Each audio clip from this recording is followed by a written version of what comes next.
Hey guys, tonight we sail straight into chaos. There's no gentle sunrise over calm waters, no quiet birdsong or silk sheets. Nope.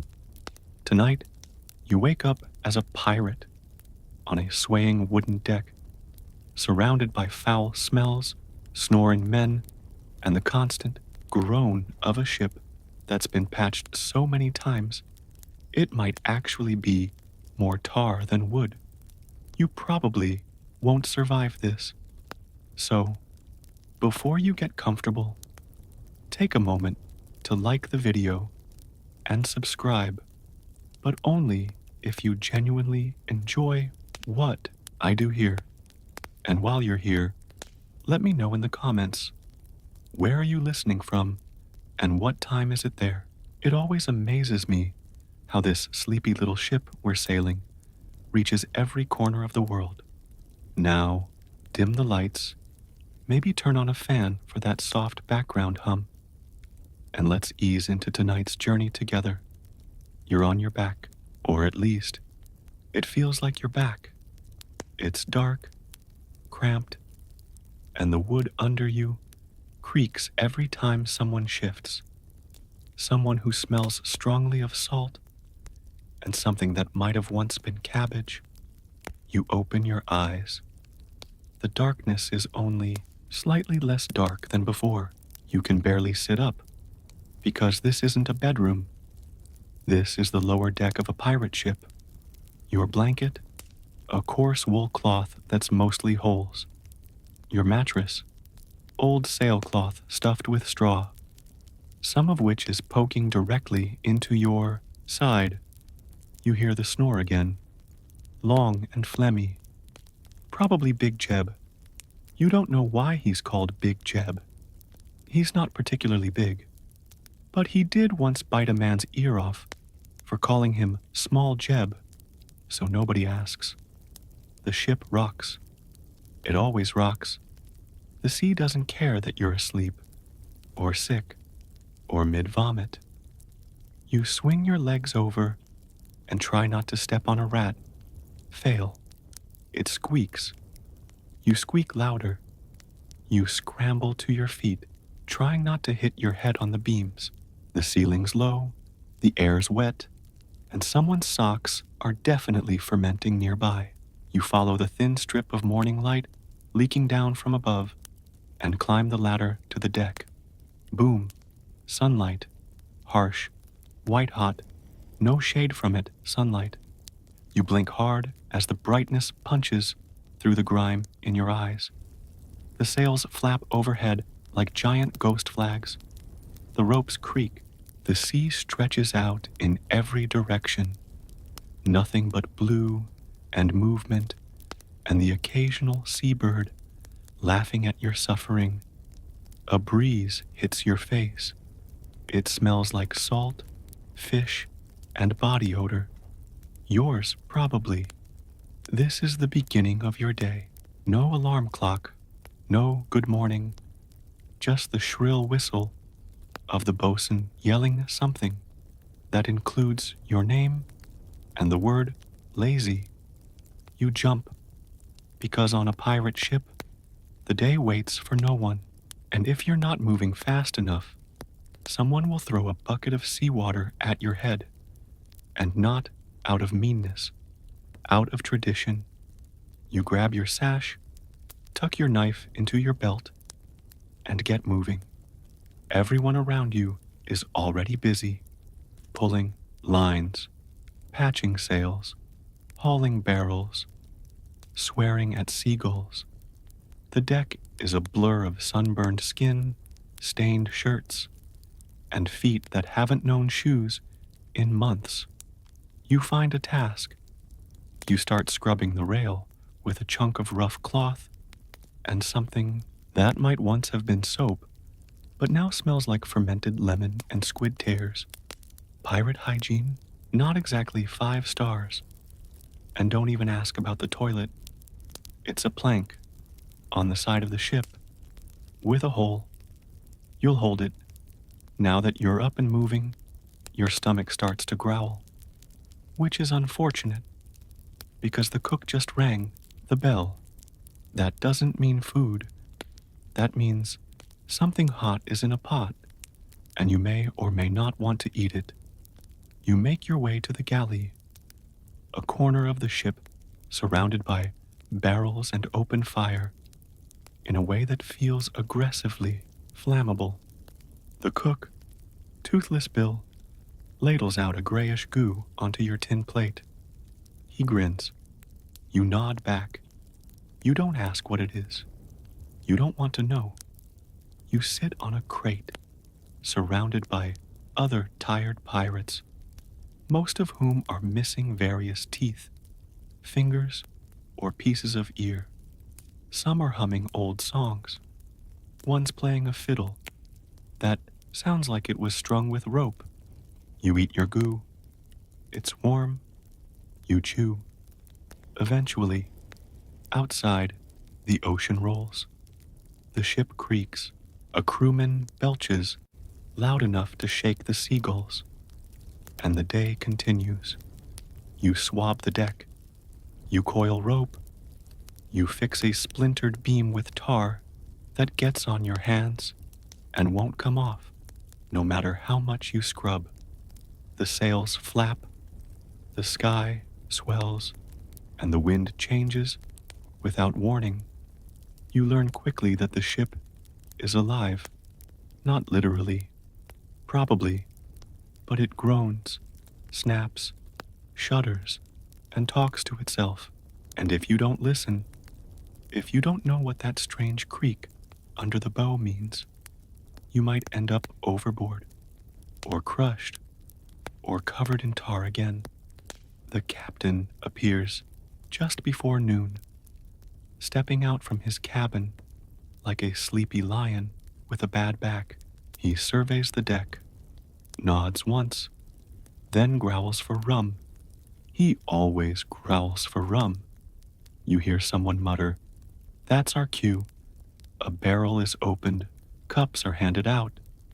It's not a party, it's medicine. Sort of. On pirate ships, rum isn't a luxury.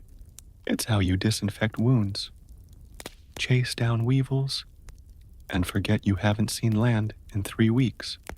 You sip yours carefully. It burns all the way down. Then someone drops a bucket of fish guts.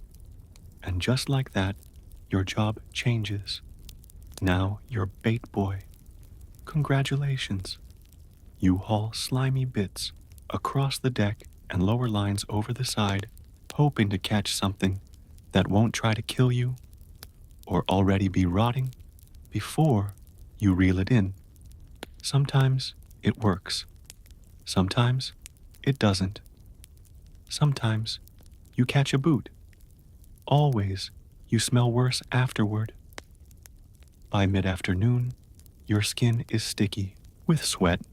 Your shirt is damp with ocean spray. And your stomach is reminding you that goo does not equal calories. But there's no time to nap. Someone just yelled, "Sail ho!" Every pirate on the ship spins. A shadow on the horizon. A dot, then a shape, then definitely a ship. You don't know if it's prey or predator, but you run for your spyglass, already imagining the possibilities. And your heart, it's beating fast now, because this is what you signed up for. Not the rats, not the buckets, not the fish guts.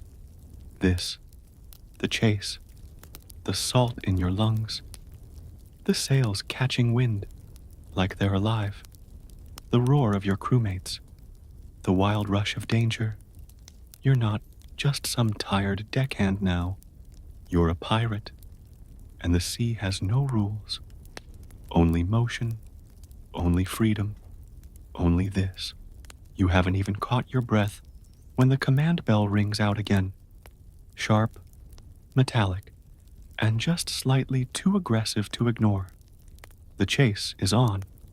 You lurch toward the mainmast, feet sliding slightly on the still damp planks, hands reaching instinctively for a rope. you barely understand how to use. The rest of the crew is already moving like clockwork. Angry, hungover clockwork, but clockwork nonetheless. One pirate yells to another. Someone's climbing the rigging, barefoot like a spider possessed. You look up at the sails and feel a tiny shiver in your spine, because it's real now. There's another ship on the horizon, still distant, but closer than comfort.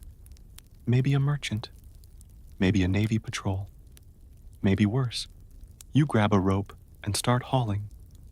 You have no idea if it's the right one. Someone slaps your hand away and yells, "Not that one, you sea cabbage." You nod, apologize, grab a different rope, hope for the best. This is what sailing looks like when you're not a hero in a movie. It's confusion, sweat, and sudden chaos. You're not standing majestically at the helm. You're ducking a swinging boom and nearly losing a tooth in the process. Still, there's something exhilarating about it. That hum of collective movement. The raw, unpredictable dance of wood, wind, and willpower. The ship leans just slightly, and you feel it under your boots like it's alive. Not friendly alive, dragon alive. Now, the wind's in your face, and the sails are filling like lungs, and you're moving faster than seems safe for a pile of timber tied together with nails and luck. The pirate next to you laughs, leans into the wind and shouts, "Now that's more like it." You laugh too, because for a moment, the stink and the bugs and the rotting barrels fade. You're moving, you're chasing, or being chased, and that makes you feel oddly free. But this isn't just about speed, it's about timing, because if you catch the other ship, you might get loot. If they catch you, you might get hung, or worse, pressed into service as a legitimate sailor. Uniforms, rules, officers, blah. So you watch the shape on the horizon like it might blink. Meanwhile, your stomach is growling again, but no one eats during a chase. Not unless you're chewing on adrenaline, and maybe a little fear. That's when someone grabs a spyglass and squints. 2 masts, they say. Square sails. Probably a merchant out of Port Royal. The words ripple across the crew. You feel it. Excitement, greed, focus. Because pirates aren't just wild men with swords. They're businessmen with axes. They do risk analysis. Sort of. That's when the captain emerges from his quarters again, calm as ever. He scans the distant ship, takes a sip from a cup that smells like death, and says, "We'll catch 'em by sundown." Nobody argues. You keep pulling rope, watching the sails shift, feeling the power of the wind and muscle pushing your vessel toward its prey. You're sweating into your shirt. You've got splinters in places you didn't know had skin, but you wouldn't trade it, because this is what being a pirate actually feels like. Not sitting on a barrel, counting coins, not singing songs about grog and glory, but working, hard, fast, together, with the chance of something better, dangling just ahead on the horizon. Historically speaking, this kind of chase could last hours, even days. Pirate ships were built for speed, not size. They stripped away unnecessary weight, sacrificed comfort for swiftness, and trained their crews to operate like a pack of wolves with cannonballs. Historians still argue about how often pirates actually used force during these chases. Some believe most merchant ships surrendered immediately, hoping to avoid bloodshed. Others insist pirates loved the performance of power, the show of the hunt. You? You just want dinner, which isn't coming anytime soon. The sun creeps lower, painting the waves in gold and fire. The wind shifts. The crew shifts with it. You're hoarse from shouting, sore from pulling, half blinded by salt. And then someone screams from the crow's nest. She's turning. The ship ahead has caught wind of your pursuit. She's not just running. She's trying to run smart. Your captain grins like a wolf and gives the order. Bring us close. Ready the guns.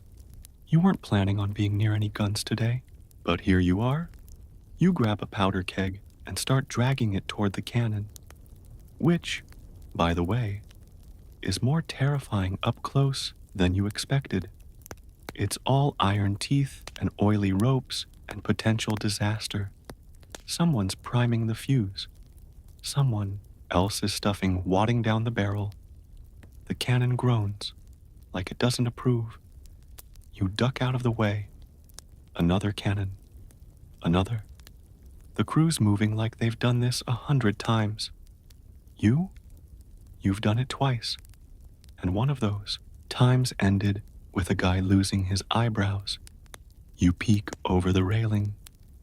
The other ship is closer now. Close enough to see men on the deck. Close enough to smell fear. If wind could carry that. Close enough to change your fate. The captain raises his hand.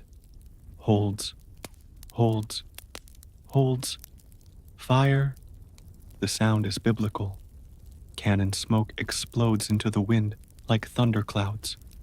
The deck jolts beneath. Your boots. Your ears ring. Your heart thumps like it's trying to get out. You can't even see what you hit. But you know you hit something.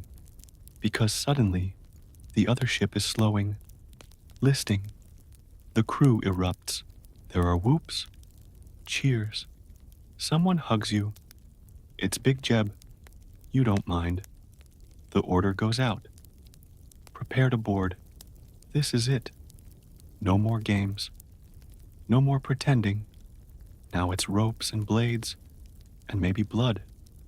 Now it's swinging across to a ship full of men who don't want you there, who probably have their own knives, their own reasons, their own grudges. You grab your cutlass. Rusty, nicked, but yours. Someone hands you a rope. You tie it around your waist like you've seen others do, like you hope it helps. The ships grind together, wood against wood, sail against sail. Voices rise, and then you leap. You don't think. You don't breathe. You just jump, and in that split second, flying above the crashing sea, suspended between one world and another, you feel something electric. This is piracy. This is madness. This is you, alive in the sky. You land hard. Your boots hit the deck of the enemy ship with a thud that rattles your bones. And for a second, just a second, you're convinced your legs forgot how to work. But there's no time to think, because the moment you touch wood, the shouting starts. Steel scrapes steel. A pistol goes off. Someone screams. Might be rage, might be pain, might be both. Everything is chaos, and you're in the middle of it. There's no line of scrimmage here, no rules of engagement. You're not dueling in some polished arena with cheering crowds. You're on a wooden deck slick with seawater, maybe blood, and definitely someone's last lunch. The man in front of you is older, thinner, but fast. He swings a hook at your face. You duck. Mostly, it grazes your ear, and your hat flies off, which wouldn't be a problem, except it was holding your hair back. Now, It's just in your face, which makes swinging a cutlass slightly more complicated. You lunge forward, not out of bravery, but because someone shoved you from behind. Your shoulder hits the man's chest. He stumbles. You both collapse onto a crate of onions. And then, just as suddenly as it began, he shouts, "I surrender."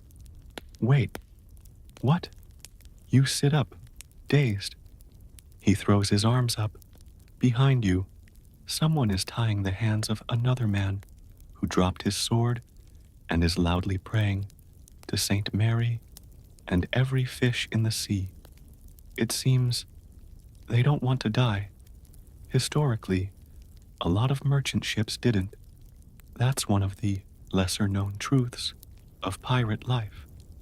These battles, often short, sometimes bloodless. If the other crew was outnumbered, and they usually were, they gave up fast. Why? Because pirates had a reputation, and reputations matter. Historians still argue whether that reputation was always earned. Some say pirates were ruthless torturers. Others argue they exaggerated their brutality intentionally, because fear is cheaper than bullets. Either way, it worked. The merchant ship is yours now, or rather, it's the crew's. Pirates don't do ownership the way captains do in movies. Everything is split, democratically, or at least, that's the idea. You take a moment to look around. The fight's over. A few minor injuries, one broken nose, a missing boot, no fatalities. The crew's already rooting through the ship's hold. Like kids in a candy shop, someone yells, "Barrels of rum." Someone else yells, "Onions." There's always one guy who's just excited about onions. You wander into the hold. It's dark, musty, and packed with crates. The smell is a mixture of mold, dried fruit, and the lingering regret of sailors who packed too many socks and not enough soap. You find a sack of sugar. That's valuable. So is the tin of dried tobacco and the stack of fine cloth. You pocket a small roll. Probably won't get your own share till the loot's counted. But hey, pirates weren't saints. Above deck, the sorting begins. The quartermaster, second only to the captain, stands near the mast, listing everything that's been recovered. Gold? Not much. Spices? A little. Tools? Yes. Cheese? Questionable. This isn't a treasure chest full of glowing coins. It's more like a messy haul of trade goods, and that's typical. Real pirate loot, often mundane. Rope, soap, wax, salted beef. Still, the crew is cheering, because this is what success feels like. They chased, they boarded, they didn't die, and now there's plunder. You find a spot on a coil of rope and take it all in. The captain is smiling. The crew is drinking. One guy is already trying to juggle apples.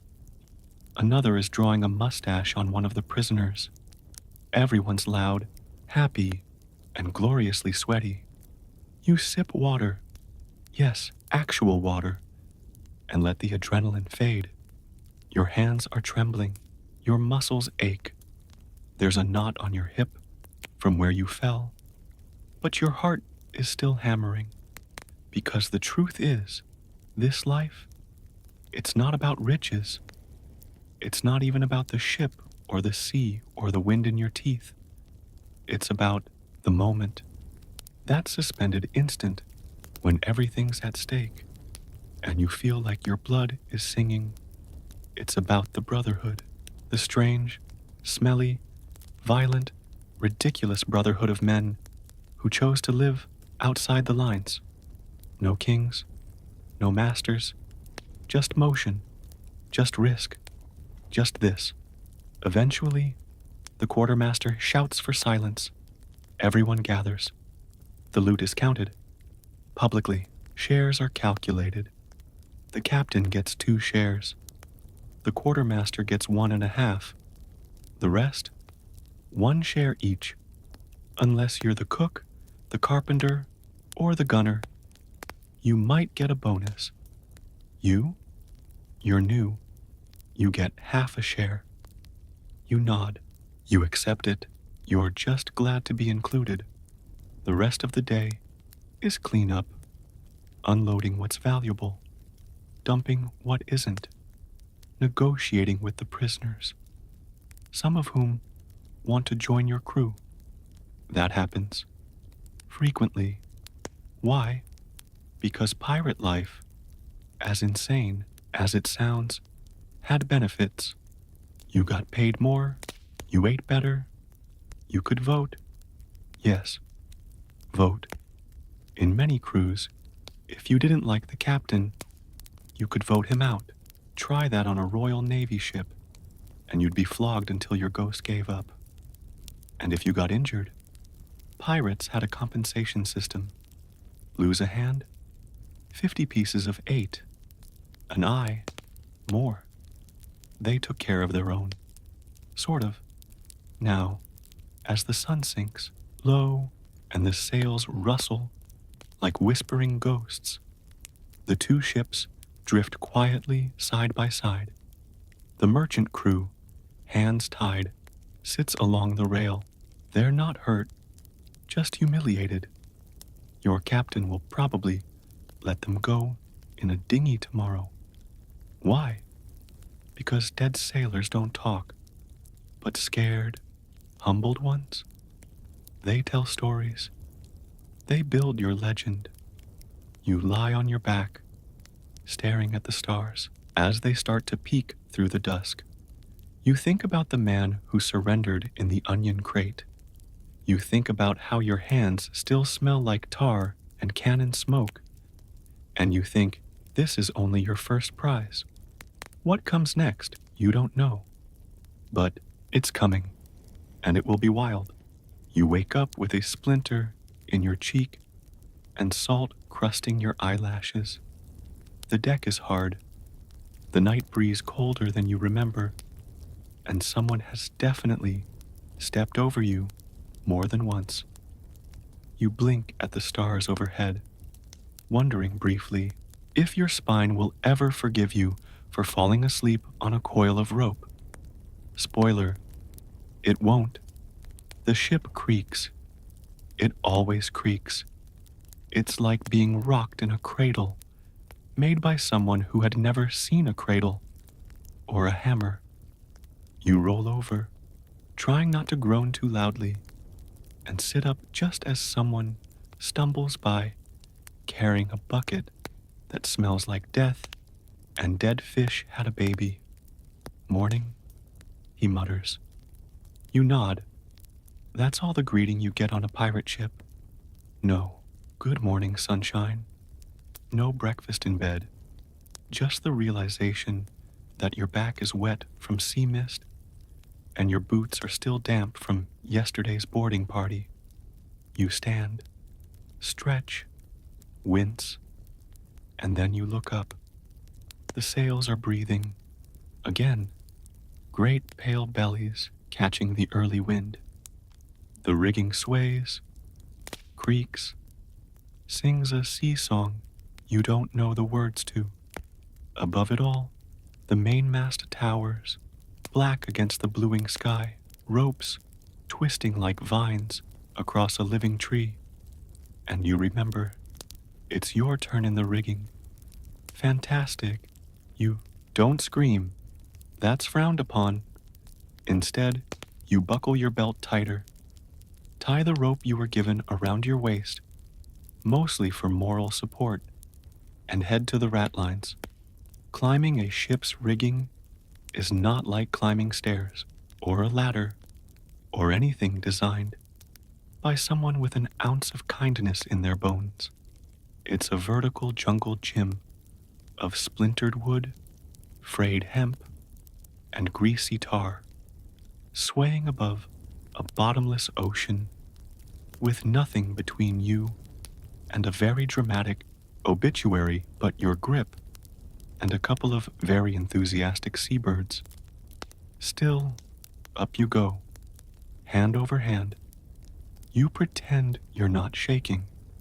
You pretend the wind doesn't pick up just to mess with you.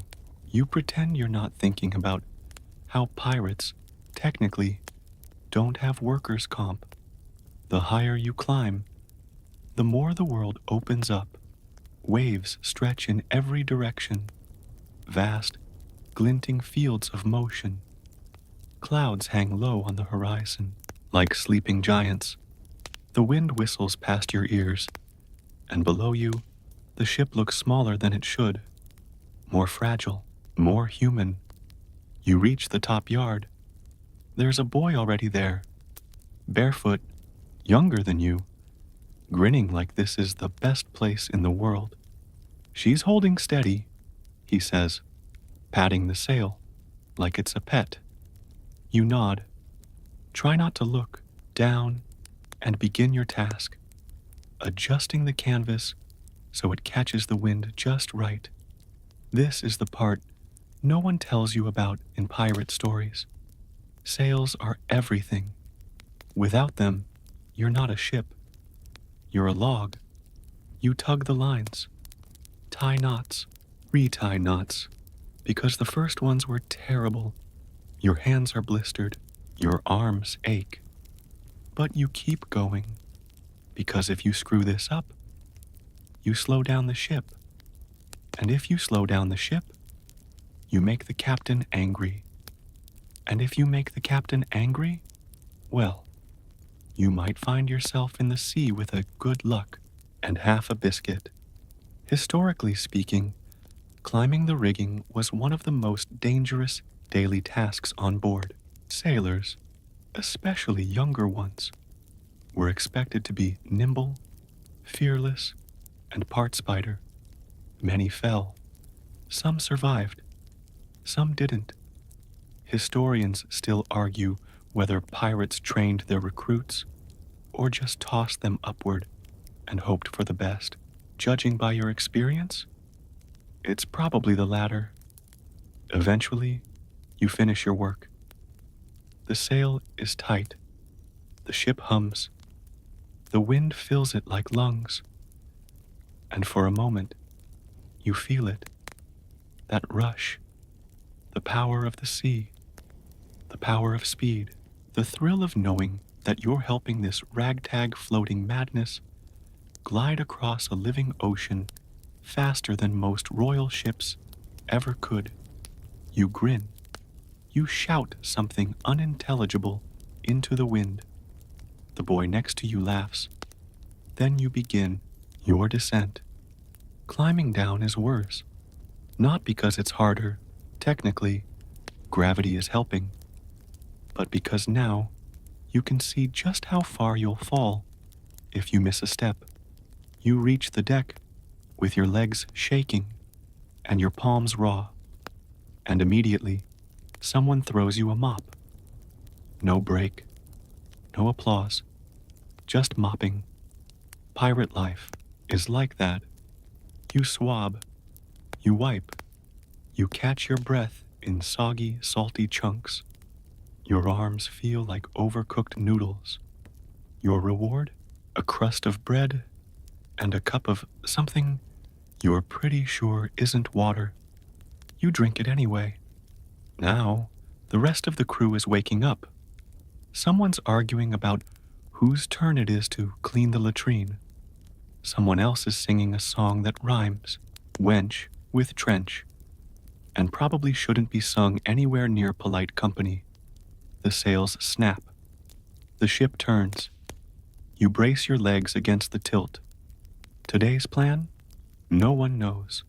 That's another fun part of pirate life. There's no calendar, no itinerary. The captain might decide to chase a merchant, or anchor in a cove, or spend all day practicing cannon fire just to scare off a rumor. You learn to live, minute by minute, The wind shifts again. Someone shouts orders. You're back at the lines. Your fingers sting, but you grab the rope. Haul. Tighten. Knot.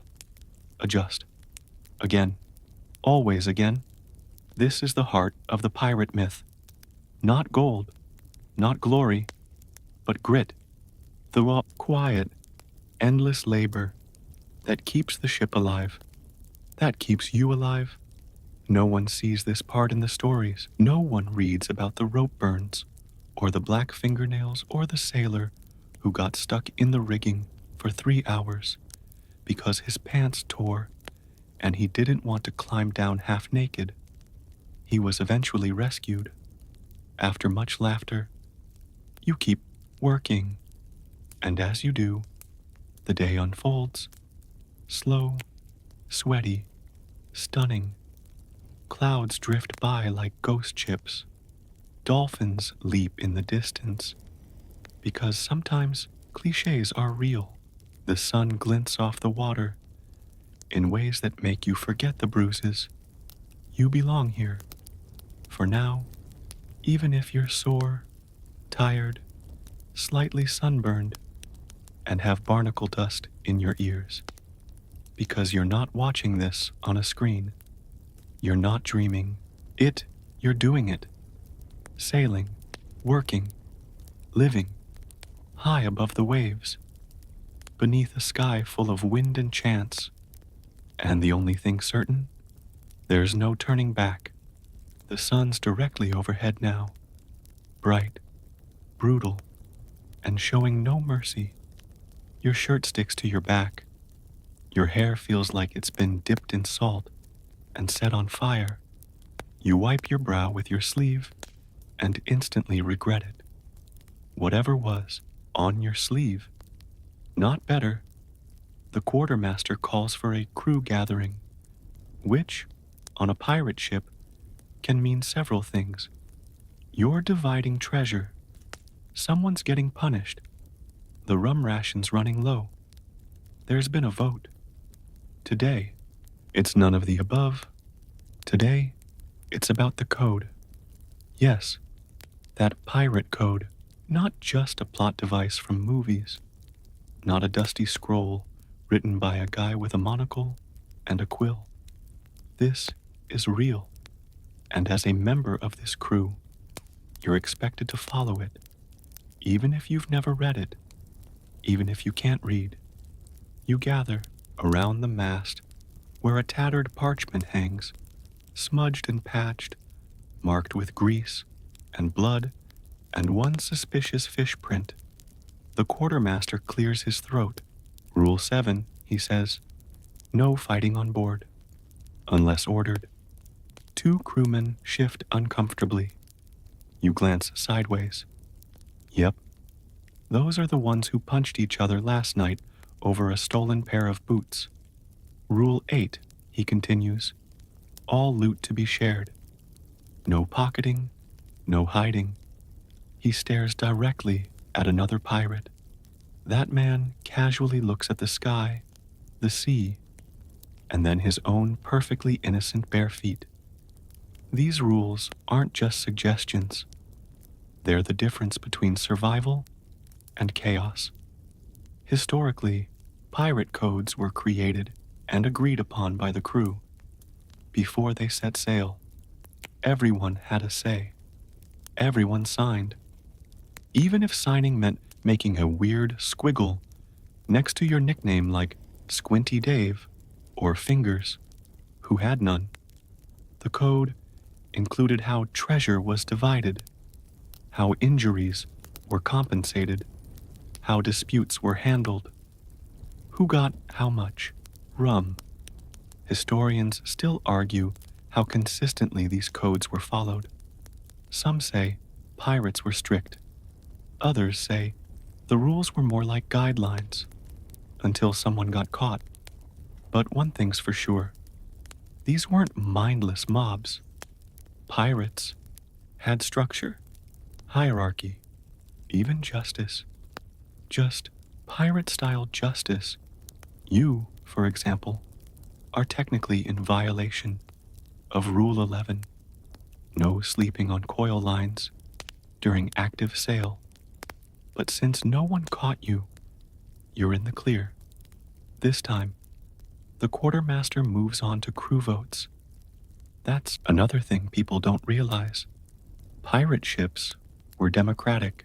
The captain, not an all-powerful god king, he was elected, could be removed, and in some cases, had less power than the quartermaster when the ship wasn't in battle. The crew votes on a course correction. A debate breaks out.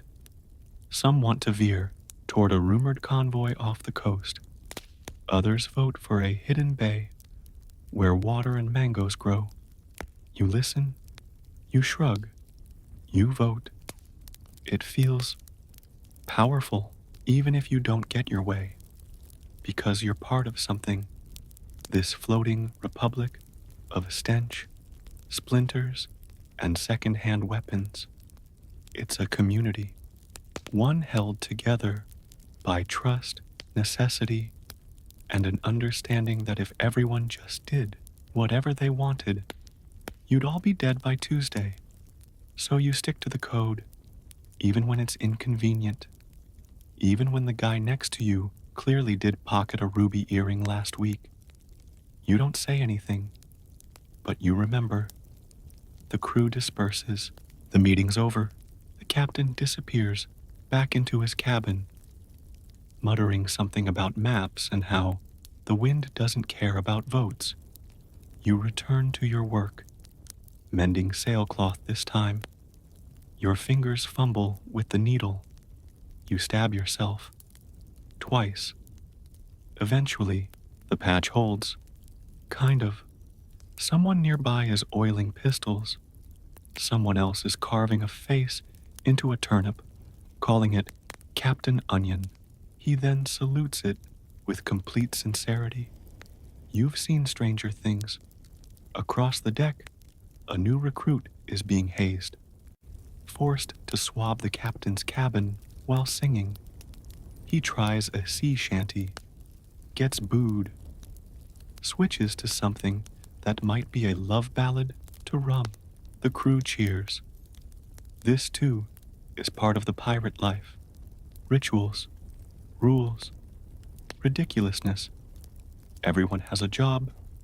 Everyone has a role. Even the ship itself. You walk past the wheel. Touch the wood. It's smooth, worn by 1,000 hands and countless storms. It's not fancy, not gold-plated, just sturdy, trusted. The helmsman gives you a look, not unfriendly, just measuring. You ever steer one? He asks. You blink, shake your head. Stick around, he says, nodding toward the horizon. When the water calms, I'll show you. Your heart jumps. It's a tiny thing, just a promise. But on a ship like this, it means everything. You nod, try to look cool, fail. Back at the middeck, the crew prepares for the evening watch. Nets are checked, lanterns lit, ropes coiled. The sails hiss and stretch. You hear laughter, not loud, not forced, just real. You realize you're smiling. The code, the chaos, the dirt. It's all part of it. The price of freedom, of being out here, away from lords and taxes and powdered wigs. Sure, you've got blisters. Your food is questionable, and you sleep with one eye open and a knife under your shirt. But no one owns you. Not the crown, not a company, not even the captain. Here, you stand on equal planks with the rest of the misfits. Here, your voice matters. Here, you're not just surviving, you're living. And as the sun slides down toward the sea, painting the sails in gold, you realize something. You wouldn't trade this life for anything. Not yet. Not ever. You don't know when exactly the quartermaster took over this ship. You only know he's the one everyone listens to when things get rough. and the one they curse at quietly when the rum runs dry. You watch him now from the side of the mainmast, scribbling into a stained leather ledger with fingers blackened from ink, soot, and what might be squid. He doesn't look like a leader. He's hunched, balding, smells like brine, and chews constantly on something that definitely isn't food. And yet, no one questions him, because on this ship, the quartermaster holds the real power. You thought the captain was in charge. Everyone does. The coat, the hat, the scary beard. It sells the image. But here, the captain handles the chaos of battle. The quartermaster runs the rest of your life. He decides the punishments, divides the plunder, settles disputes, approves the supplies, and if someone's not pulling their weight, he notices, and makes sure everyone else notices too. Hey, a voice calls, breaking your train of thought. You've got hourglass duty. You blink. What? They point to the sand timer, hanging just inside the helm. Every half hour, someone flips it, marking the passage of time and keeping track of the ship's pace. It's not glamorous, but it's important. You head over, flip it, watch the grains fall, and glance back at the quartermaster. He's moved now, checking cannon stores with a flint torch, grumbling at a barrel that's somehow leaking powder. Another pirate scurries over, sweating. Apologies, explanations. The quartermaster raises a hand and says nothing, but that's worse. He writes something in his ledger, and the man's face falls like he's been given a death sentence. You sidle over to your friend, Toad. Yes, that's his name. Yes, you're afraid to ask why. What did he just write? You whisper. Toad shrugs. Could be nothing. Could be docking his next share. Could be putting him on latrine rotation for a week. You wince. The quartermaster's ledger is legendary.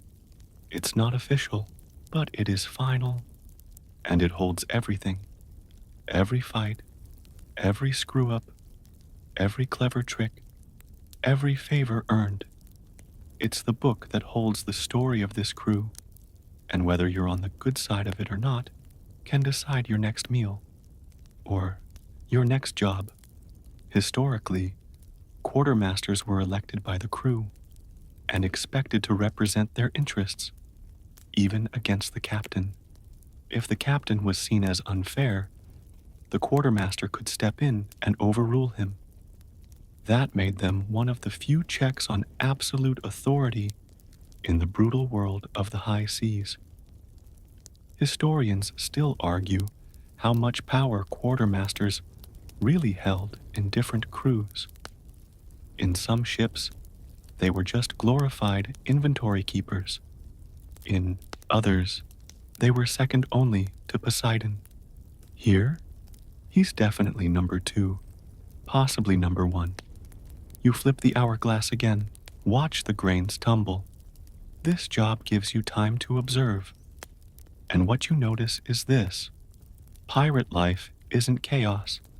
It's controlled chaos. It works because someone makes it work. And that someone is the quartermaster. He tracks the rum. He counts the bullets. He knows who's earned more than their share, and who's been slipping biscuits to their bunkmate under the table. You saw him once during a storm. The captain was shouting orders. The men were panicking. And the quartermaster? He walked down the center of the tilting deck and calmly tied down the cannon that had come loose. Didn't say a word, just did it. Then turned around and barked at the cook to stop screaming. Cool as frozen cod. Now, you're seeing him in action, again, handing out assignments for the day. Not randomly, not out of spite, but like a man playing a complicated game of cards where each crewmate is a different suit. Carver sails. Jeb, patch barrel 3.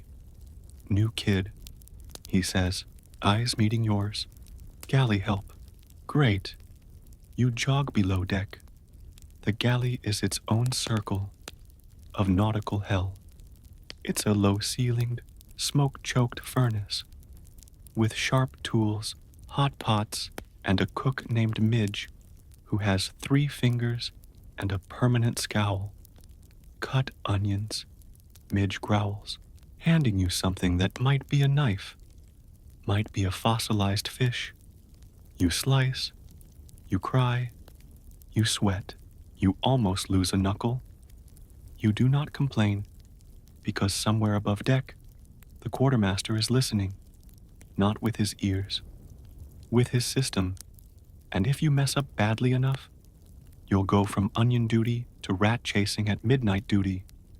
You finish your chopping, haul barrels, mop fish guts, return above deck, smelling like brine and regret. The quartermaster's waiting at the rail, looking out at the horizon. He nods, once, as you pass. Just once, but your chest swells. Because that nod, that's your review, your promotion, your pirate style, gold star. He turns to another crewmate and starts discussing course changes. You hear him mention reefs, tides, the moon's position. He's not guessing. He's calculating. He may not wear a fancy coat, may not have a parrot, but he keeps this whole cursed circus afloat. You head to the side of the ship, lean against the railing, and watch the water. It's deep, endless, always shifting, kind of like pirate leadership. You once thought power was all about shouting, but here, it's quiet, it's consistent. It's the man who knows who owes, who an extra bullet, and who actually scrubbed the deck last week and just claimed they did. You hear laughter from behind you. The crew is telling stories now. Someone's exaggerating the last raid, claiming he defeated 3 guards with a spoon. The quartermaster doesn't laugh. He just writes something in the ledger, probably about the spoon. You smile, because now you understand. The pirate code might be written on a wall, but the real code, it's written in that book by a man with 1 eye, 2 knives, and a brain sharper than any cutlass. And as long as he believes you're worth the space you take up on this ship, you'll be okay. You think you've adjusted to pirate life, until your nose reminds you otherwise. There's a breeze coming in from the east. It should be fresh, briny, a little sharp with sea salt. But instead, it carries the unmistakable stench of humanity, marinating in sweat, fish guts, rum breath, and wet rope. For far too long, it's not just unpleasant, it's aggressive. You gag a little, quietly, with dignity. A pirate passing by notices.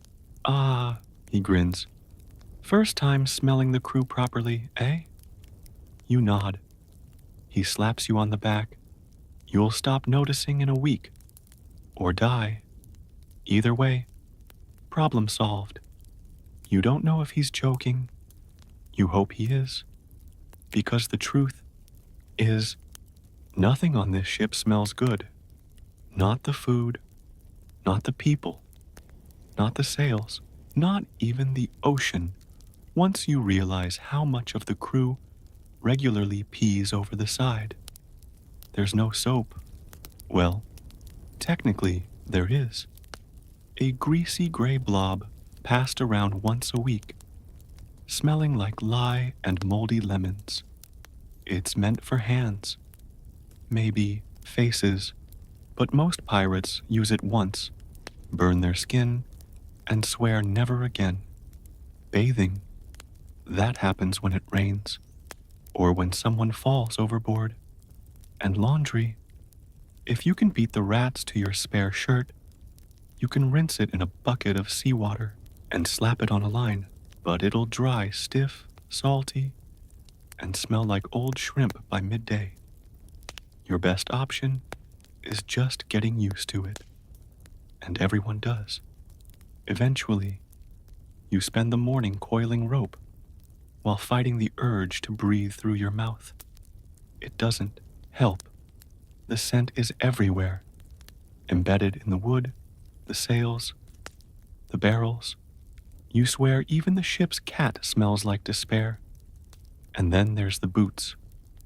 Pirates don't take their boots off, not because they don't want to, but because they can't.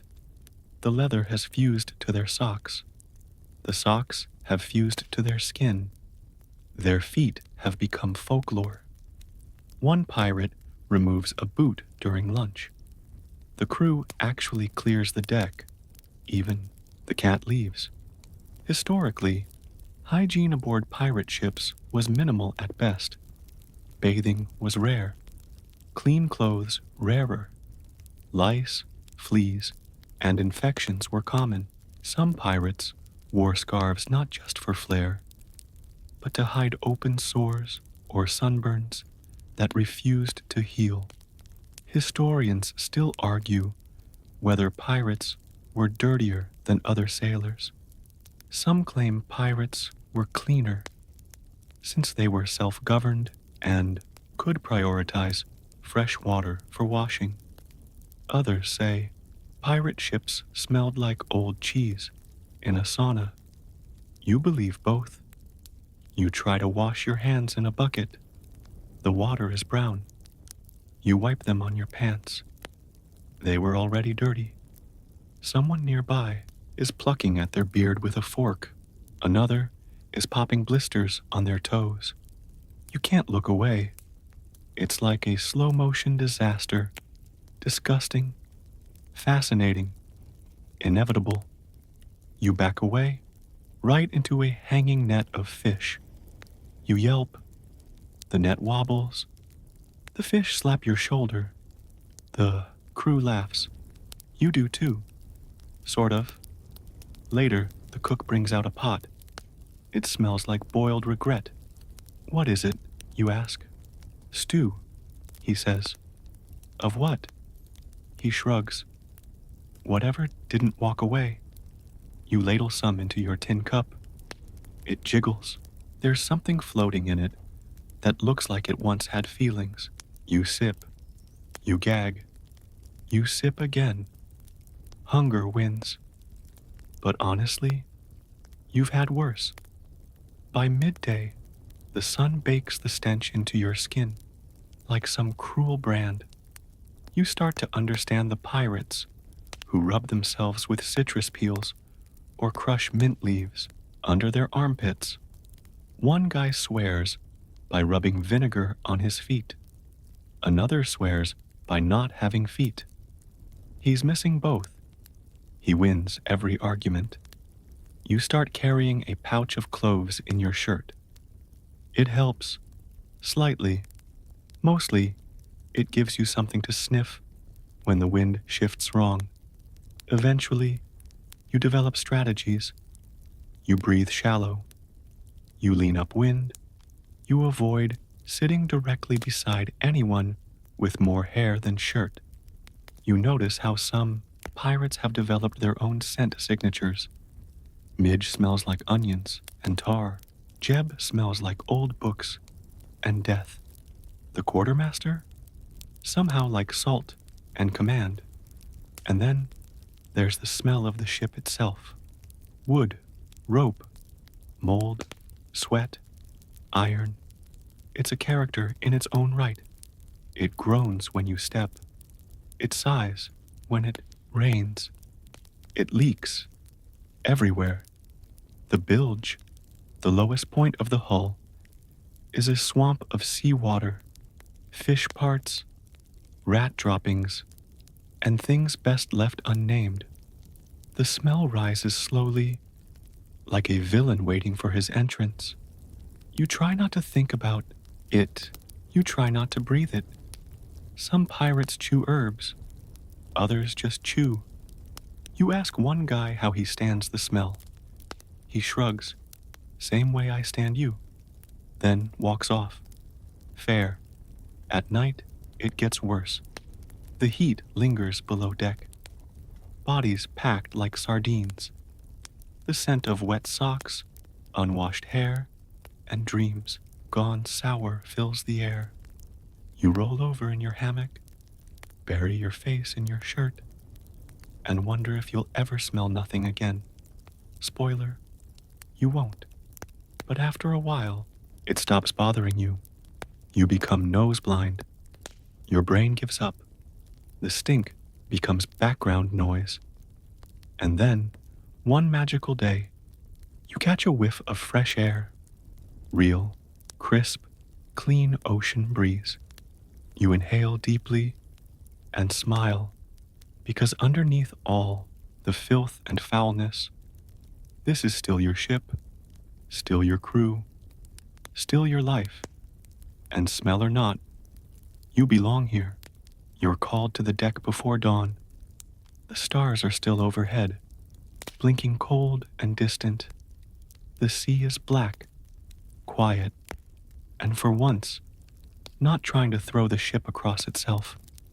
You're bleary-eyed, your legs still wobbly from sleep, and you trip over someone's boot. On the way up the ladder, get dressed, someone says. You look down, you're already dressed. But what they really mean is, get ready to look dangerous. Today's a show day. A merchant vessel was spotted yesterday, just beyond the horizon. And the captains decided you'll intercept it by midday. But before swords swing or cannons roar, there's one thing that needs attention. Appearance, not grooming, not cleanliness, intimidation. Pirates don't just fight with blades. They fight with image, with spectacle, with flair. You head below deck to prep. A few crates are already cracked open. Inside are odds and ends. Tattered coats, scarves, tricorn hats, faded sashes, scraps of cloth in red and black, bones, hopefully decorative, and broken jewelry. This is your pirate closet.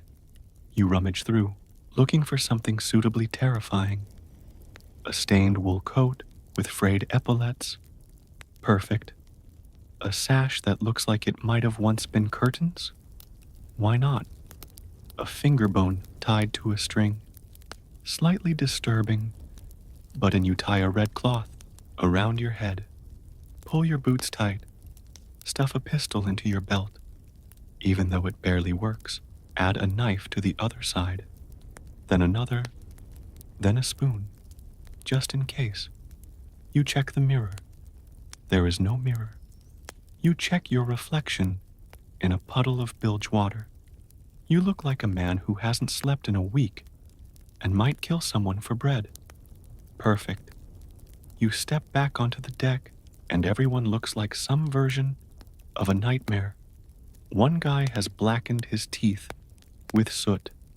Another has painted a skull across his bald head in charcoal. Big Jeb is wearing no shirt and a necklace made of fish hooks. The cook is carrying an onion in one hand and a cleaver in the other. None of this is practical. All of it is on purpose. Pirates understood something modern marketers still preach: branding. They wanted ships to surrender without a fight.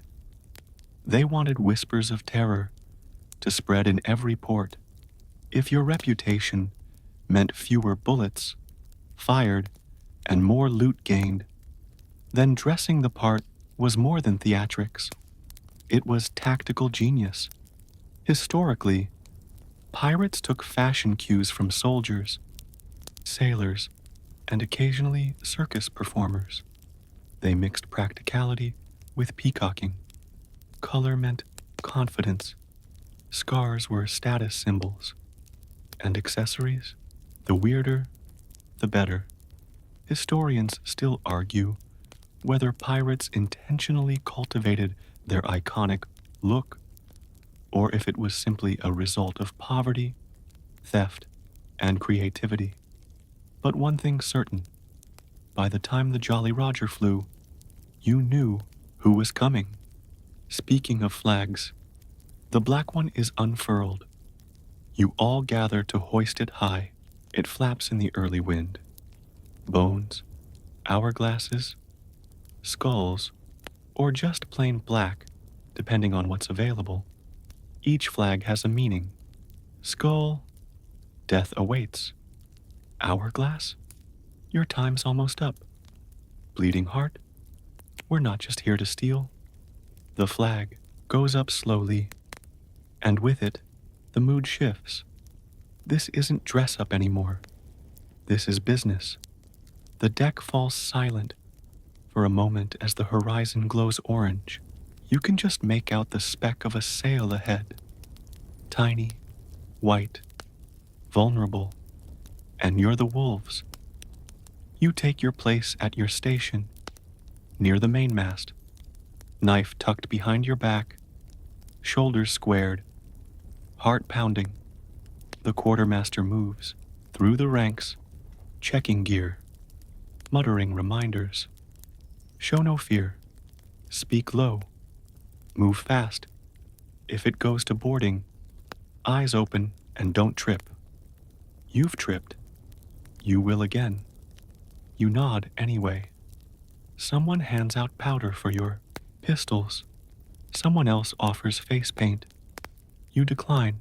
You've already got enough dirt to count. You hear laughter nearby. Nervous. Loud. Laughter is always louder when death might be near. You see the captain now, dressed in his best tattered coat, hat tilted just so, beard tied with string and coins. He doesn't speak. He just looks, and every pirate nods. This is the costume, the armor, the performance, and it's necessary, because when you're outnumbered, outgunned, and, frankly, undernourished, fear is your greatest weapon.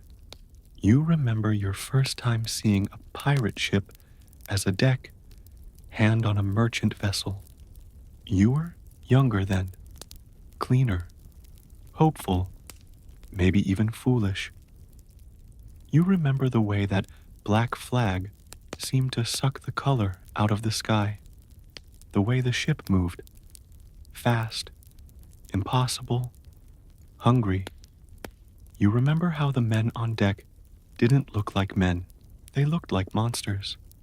You'd never seen anyone smile while loading a cannon. You surrendered. Everyone did. And now, you're on the other side of that moment.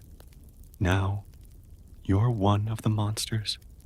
The ship ahead is closer. You can see movement. Tiny figures scrambling on the deck. They've spotted your flag. They're trying to adjust sails. One of them drops something off the side in a panic. A crate? A body? Hard to say. The captain raises his hand. The helmsman adjusts course. The ship cuts through the water like a blade, and the wind fills the sails with a deep, roaring sigh. Your heart hammers. You reach for the rail, not to hold it, but because that's your place. You're part of the show. Pirates line the deck in full, terrifying display. Faces painted, blades drawn, boots planted. The noise dies down. The tension thickens, and then you hear it.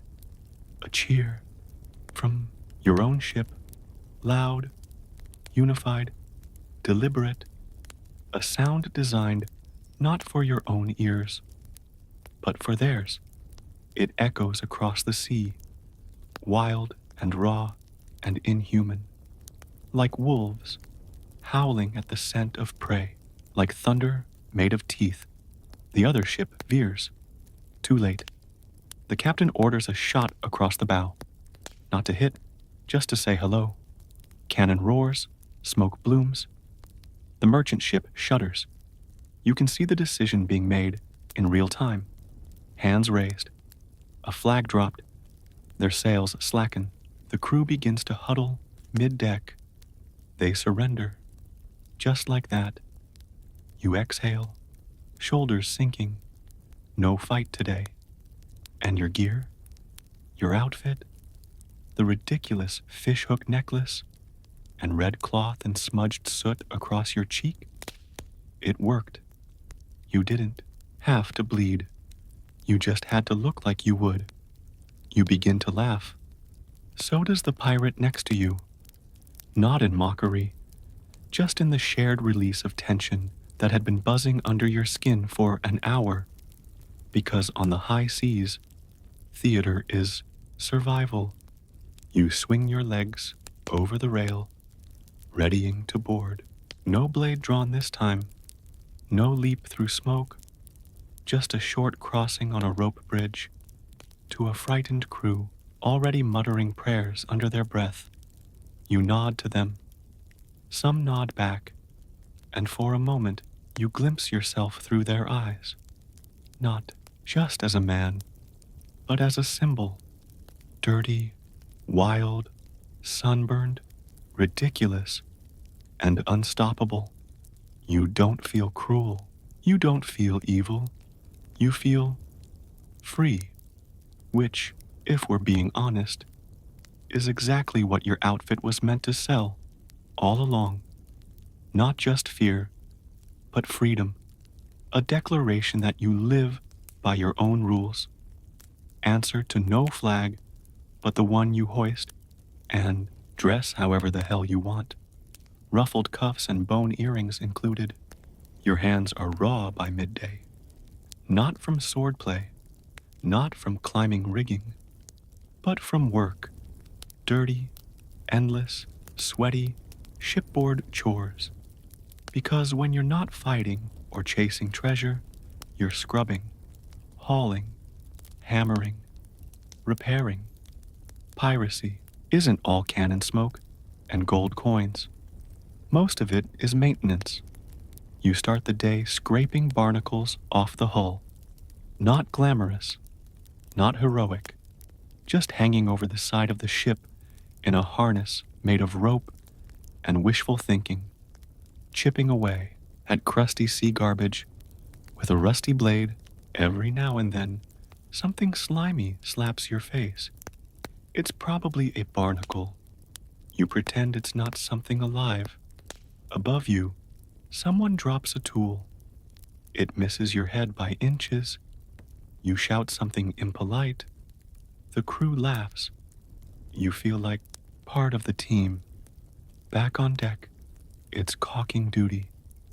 The ship leaks. All ships leak. Yours just does it more enthusiastically.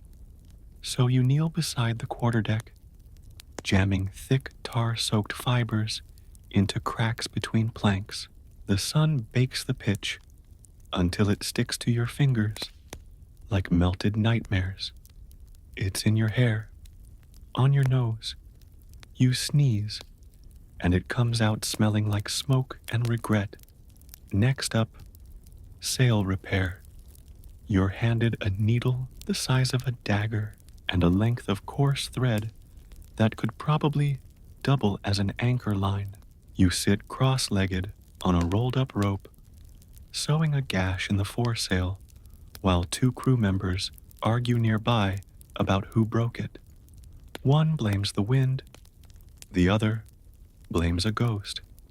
They both might be right. Historically, pirate ships were always under repair. Constant use, bad weather, and improvised battles meant damage was a daily reality.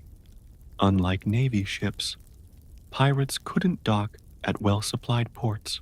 They had to fix everything themselves, with whatever they had, or whatever they stole. Historians still argue how organized pirate maintenance was. Some say they were sloppy. Others say they ran tighter repairs than the Royal Fleet. Based on your current experience, they ran tight enough to not sink most days. Someone calls out from below. The bilge pump's jammed. You sigh. There are few jobs on this ship worse than bilge duty. The bilge is the lowest part of the ship's hull, where water, waste, and mystery juices collect. Your job? Pump it out or scoop it with a bucket and pray the smell doesn't mutate your organs. You take a deep breath. You regret that immediately. Down you go. The air is thick, hot, and choking. The water is, well, it's not water. It's more like soup, made from mold, rot, fish heads, and old secrets. You shove your bucket in. You scoop. You pour. It sloshes on your boots. It soaks your pants. It somehow touches your soul. You gag. Twice. When you come back up, the cook tosses you a chunk of bread. You eat it because you're starving. And the bread? It's crunchy, but not in the good way. You hope that was a seed. You keep chewing. After lunch, you haul crates, restack barrels, scrub soot from the cannons. One of them misfired yesterday and now has a hairline crack. You point it out. Someone shrugs. We'll fix it if it explodes. Comforting. Your back is sore. Your arms are shaking. Your knuckles are cracked. You can barely grip your tin cup when the rum ration is handed out. You sip it anyway. Warm, rough, glorious, because that's your reward. A splash of fermented molasses, a pat on the back, a spot to sit without nails poking your thigh. That, and the satisfaction of knowing the ship didn't sink today. You settle in near the mainmast, wiping grime off your shirt, watching the last rays of sun dance off the waves. A new recruit drops beside you. Thought pirates just stole stuff, he mutters. You laugh. We do. Then why am I covered in tar? You both stare at your hands. He's got pitch under his nails. You've got salt blisters forming on your knuckles. You say, because someone has to keep the ship floating long enough to get to the stealing part. He nods. You share your rum. You both smell like fish and failure. And somehow, that makes you feel a little proud. Because it's not the battles or the gold that make a pirate. It's this, the unglamorous, constant, miserable effort to hold together a floating disaster long enough to live free one more day. You hear the captain barking orders. Someone's tripped on a coil of rope. A parrot shrieks obscenities from the crow's nest. You close your eyes. You take a breath. You earned this break, and if tomorrow you're covered in tar again, so be it. You wake up with a jolt to the sound of dice clattering against a barrel. Laughter, shouts, a groan of disappointment, and someone, definitely Toothless Bill, accusing another crewmate of cheating. It's late. The sky is navy blue and peppered with stars. The ship rocks gently beneath your hammock. The workday is over. Now comes the part of pirate life no one ever tells you about. In storybooks, boredom, and how pirates solved it. You roll out of your hammock, nearly twist your ankle landing on a dropped boot, and shuffle toward the noise. Half the crew is gathered near the bow, crouched in a loose circle. There's a lantern hanging overhead, swaying slightly with the movement of the ship, casting flickering light over the scene. Two pirates are mid-game, rolling knuckle bones. One is shirtless, sunburned, and sweating. The other is wearing a tricorn, hat 2 sizes too large, and grinning like he knows something everyone else doesn't. You watch. Then, like a ripple, the crowd turns to you. You in? It's not a question. It's an invitation, a test, a chance to win or lose. The last of your dignity and your only spare socks. You shrug, sit, take the bones. They're not real dice. Not exactly. They're actual knuckle bones. From sheep, maybe goats, marked crudely with ink. The pirates have invented their own rules. You don't understand them. You play anyway. You win. Once. Then you lose. A lot. Toothless Bill cackles. The cook offers to bet a spoon with a notch in it. Someone else starts using seashells as chips. The game unravels into nonsense. No one cares. The laughter grows. Because this is pirate entertainment. Simple. Spontaneous. Occasionally violent. Historically, pirates found countless ways to pass the time at sea. They gambled, played cards, told stories, sang songs, especially filthy ones. Some ships even had fiddlers or drummers aboard. Others made instruments out of barrels, crates, and stretched hide. Historians still argue about how structured pirate recreation really was.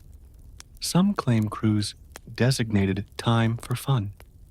Others say it happened whenever the wind was calm and the captain was distracted.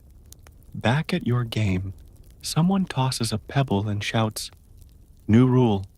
If you roll a 4, you have to sing." You roll a 4. The crew roars with laughter. You clear your throat. You try to sing something vaguely nautical. It comes out as a strained hum, followed by a word that might have been goats.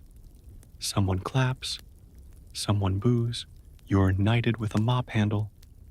You bow. Then the music starts. It's not great music. It's one guy banging a pot, another thumping a barrel, and a third making sea shanty noises with his mouth. Someone tries to whistle. Someone else attempts harmony and fails heroically. But together, it becomes something alive. Feet stomp, hands clap, bodies sway. You find yourself grinning, moving, dancing, kind of. Mostly jumping and trying not to fall over a coil of rope. The stars twinkle above. The ocean sways. You're surrounded by sweat, noise, chaos, and pure joy. Later, when the music fades and the dice clatter grows slow, someone leans in and whispers, "Ever play the dagger game?" You've heard of it. You nod. He lays his hand flat on a barrel. Then, with a knife in the other hand, starts stabbing between his fingers. Fast. You feel your stomach turn. Then he hands you the blade. Your turn. You breathe. You stab. Slowly. The crowd chants, "Faster, faster." You don't go faster. You like your fingers. Eventually, you're allowed to stop. You're sweating more than during the last boarding. Someone pats your back. You did all right, finger hugger. You laugh. That becomes your nickname for the night, finger hugger. You don't mind, because in this floating madhouse, nicknames are love. The games go on. Eventually, the crew drifts off. Some pass out where they sit. Some stumble to hammocks. A few sneak a midnight snack. Usually a biscuit that tastes like rope. You lie back near the mast. head against your coat, watching the sails flutter gently above you. There's a breeze now. It smells like salt and moonlight and freedom. You think about how pirates, even in all their brutality, made room for play, not just because they were bored, but because they had to, because the sea is long, because the work is endless, because the danger is real, and laughter, that's the only thing that makes the darkness bearable. Your eyes grow heavy. You hear one last round of dice roll. Someone snores. Someone mutters something about a ghost with a peg leg. And someone, probably Big Jeb, is humming off key into the night. You smile, then sleep. You wake up to shouting. Again, not the panicked, someone's on fire kind of shouting. This is excited shouting, which, on a pirate ship, is only slightly less dangerous. You sit up and immediately regret it. Your neck aches. Your back is stiff. You've been sleeping on a cannonball net because your hammock was commandeered last night by a sailor with a broken nose and an attitude. You stumble toward the rail where half the crew is already gathered, squinting at something in the water. Whale, you ask. Better, says the cook. You look again. Floating just ahead, bobbing slightly with the waves, is a barrel. That's it. Just a barrel. But on this ship, a barrel could mean anything. Food, rum, wax, gunpowder, more food, letters, treasure, rotten fish, occasionally a dead guy. So naturally, the captain orders it retrieved. You're volunteered. You lower yourself into the dinghy, along with Jeb and a guy called Niblet, who only speaks in grunts and once bit someone during a card game. You paddle out. The sea is calm. The sun reflects off the water like someone spilled diamonds across a black sheet. It's quiet out here, away from the groans and curses and fart chorus of the main deck. You reach the barrel. It's sealed tight. Jeb knocks on it. Niblet sniffs it. I'll open it, you say. You pry the lid, and instantly wish you hadn't. The smell punches you in the face like a wet fist. Inside, salted fish, long past edible, possibly pre-fossilized. It's mostly bones and goo. Dinner? Jeb jokes. No. You gag. Trap. But then you notice something. A wrapped packet at the bottom, slick with brine and buried under the mush. You dig it out, wrapped in wax cloth, tied with a leather string. You open it. Letters, old, faded, still sealed with wax. You glance at Jeb. He shrugs. To the captain. Back on board, the letters are delivered. The captain frowns, breaks the seal, reads silently. Then he laughs. A big, rolling, surprised laugh. The crew stares. These, he says, waving the papers, are private logs from a merchant captain who lost his cargo and made up a story about pirates stealing it. Pause. We're about to make his story true. Cheering. Orders are barked. Sails shift. Course adjusted. Just like that, your day of fish stink turns into a new hunt. Because pirates didn't just steal at random.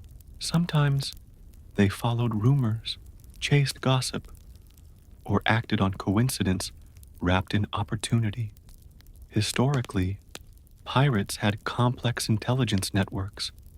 They gathered information in port towns from innkeepers, tavern goers, dock workers, and sometimes they got lucky, finding logs, messages, even notes in bottles.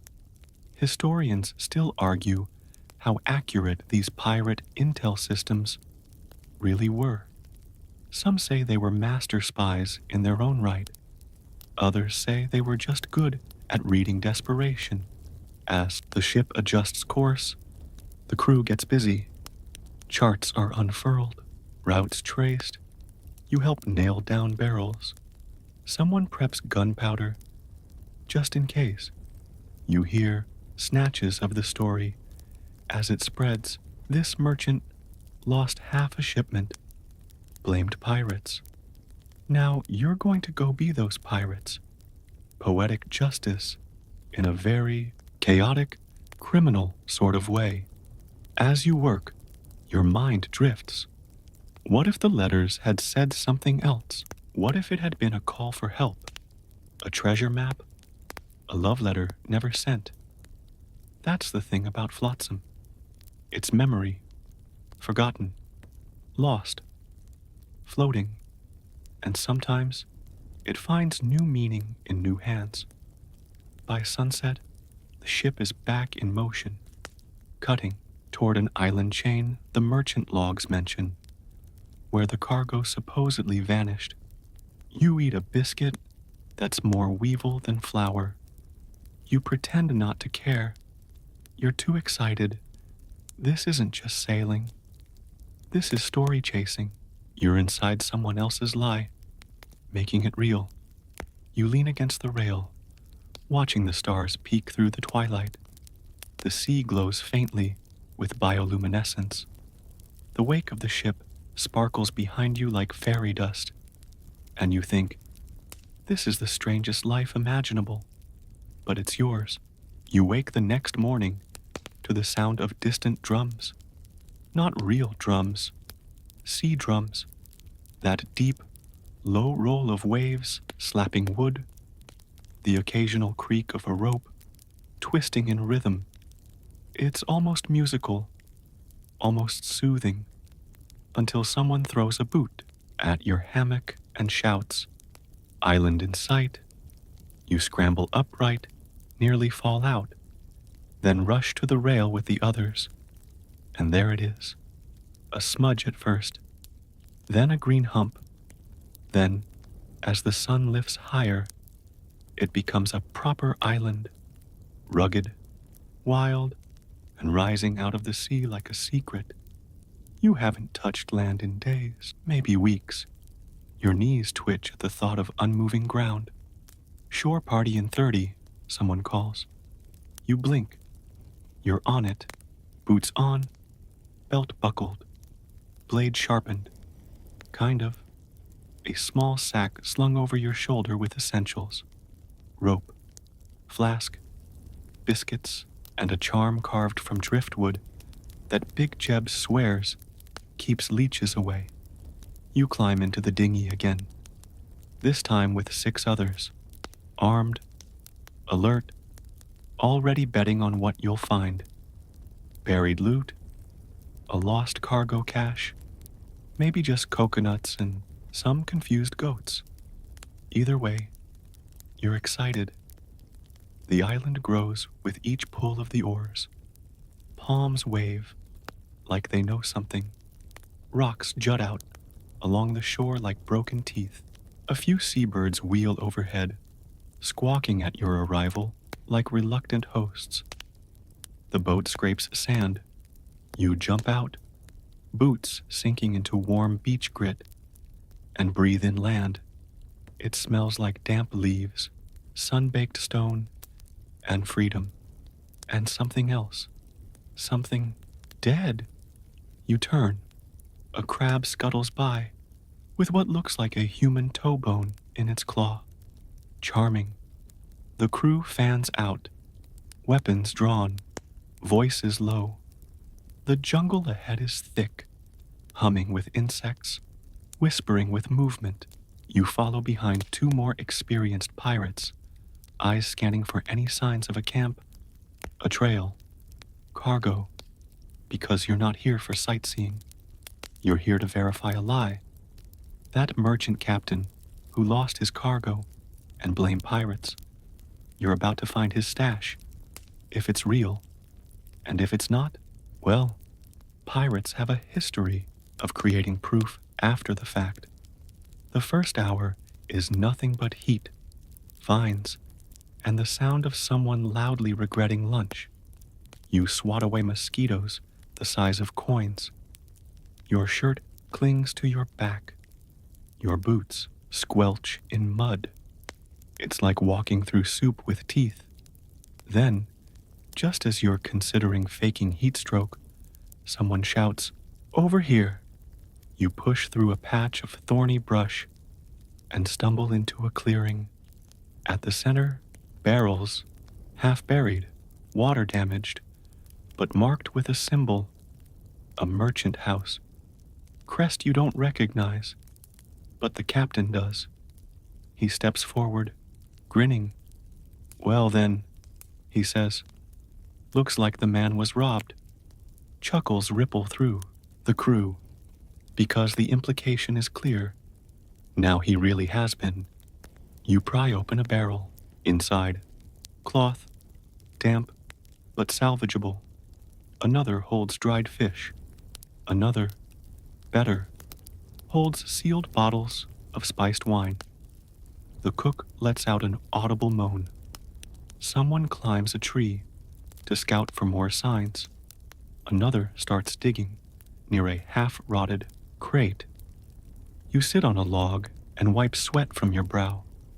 This is piracy too. Not swashbuckling, not sword fights, just wandering into someone else's secret and deciding it's yours now. Historically, pirate landings were as much part of the job as sea raids. Islands served as hideouts, supply stations, and drop points for loot. Some crews even planted crops or buried treasure with maps marked in code only they could decipher. Historians still argue whether those legendary treasure maps ever really existed. Some say yes, rudimentary sketches, codes, riddles. Others say they're just romantic nonsense, invented by novels and wishful thinking. You? You just found real barrels in real sand with real loot. That's good enough. By midday, the crews packed the dinghy with the best of the haul. You're sitting on a barrel marked soap with a question mark, which feels fitting. The sun's scorching now, and someone's taken off their shirt and is pretending it's a sail. Back on the ship, unloading begins. The mood is high. Spirits are higher. Literally, the spiced wine is uncorked before the last crate even hits the deck. You sit with a cup, watching the sea. Your hands are filthy. Your boots are soaked. Your face is probably sunburned in a strange and unfortunate pattern. But your belly is full. Your cup is not empty, and the crew is singing something about a naked admiral and a stolen goat. You smile because you didn't just find loot, you found proof that even lies can lead to fortune. And on this ship, that's practically a mission statement. You're woken by the unmistakable sound of cannon fire, not the loud boom of a shot aimed in anger, though. That would have come with screaming. This one is different. It's celebratory. A single thunderous boom that echoes across the water, like a pirate's version of applause. Today is a ceremony day. You sit up, confused, hair matted and mouth dry, and stumble up the ladder to the deck. The sky is pale blue, the sea calm, and the crew is buzzing with activity. Barrels are being stacked, sails adjusted. The quarterdeck has been scrubbed. Someone even found time to hang lanterns. It's not a holiday. Pirates don't celebrate birthdays or national events. Today, someone's getting promoted. Jeb, Big Jeb, shirtless Jeb, the man who once used a broken oar as a weapon, is being named boatswain. You watch him now, standing awkwardly on a crate, while the quartermaster reads something from a crumpled piece of parchment that might have once been a shipping manifest. By the will of the crew and the vote of hands, the quartermaster says, Jeb is henceforth the boatswain, keeper of order, whip of the lazy, and guardian of ropes. Someone whistles. Someone else cheers. A third pirate throws a boot. Jeb catches it, bows, says, I'll make sure no one dies on the rigging, unless I don't like 'em. Laughter, applause, another cannon shot. You realize something then. Pirates might not be noble. They might not be clean, but they do respect merit. Nobody gave Jeb this role because of birthright or gold or bloodline. He earned it through bruises, rope burns, clever knots, and the fact that he once climbed the mast during a squall to rescue a flapping sail and a flapping sailor. Historically, pirate ships were meritocracies, more often than monarchies. Roles were earned. Captains were elected. Even punishments were decided by majority vote. You rose in the ranks not by charming the crown, but by proving your worth with every breath. Historians still argue whether this egalitarian structure was consistent across crews. Some say certain captains ruled like kings. Others insist that the democracy aboard pirate ships was radical for its time, an oceanic rebellion against the rigid class structures of the mainland. Today, on this ship, the system is working. After the ceremony, rum is passed around. Slices of dried mango, appear from someone's secret stash. You take a piece, bite it, and almost cry. It tastes like sun and joy, and faintly like someone's boot, but you don't care. Then comes the storytelling. That's part of pirate tradition too. Oral history, embellished nonsense, shouted legends. You sit on a coil of rope and listen as someone recounts the time Jeb fought a barracuda barehanded, probably false. Or when he tied a knot so tight, it trapped a ghost, definitely false. Or how he once broke a sword over his own knee just to win a staring contest. Possible. Jeb grins through it all, proud and quiet, holding his new boatman's whistle, a bent bit of metal on a string. It gleams in the sunlight like a crown. You find yourself smiling, not because you're sentimental, but because this crew is growing into something more than a gang of thieves. You're becoming a family, a loud, unpredictable, fish-smelling family, but a family nonetheless. Later, you help Jeb adjust the rigging. His first task as boatswain, he barks a few orders. You follow them, not because you have to, but because he's earned it. That's the difference. No one on this ship rules by fear. They lead by survival, by experience, by showing up again and again, no matter how hard the sea hits. And you're learning, fast. As night falls, the lanterns flicker, the wind hums through the sails, the crew sings a half-forgotten shanty about an enchanted duck and a barrel of lies. Someone snores, someone sharpens a blade, someone else carves a face into a coconut and names it Lieutenant Squish. You lie on the deck, arms behind your head, staring at the stars. You're not captain. You're not boatswain. You're not even important, but you're here.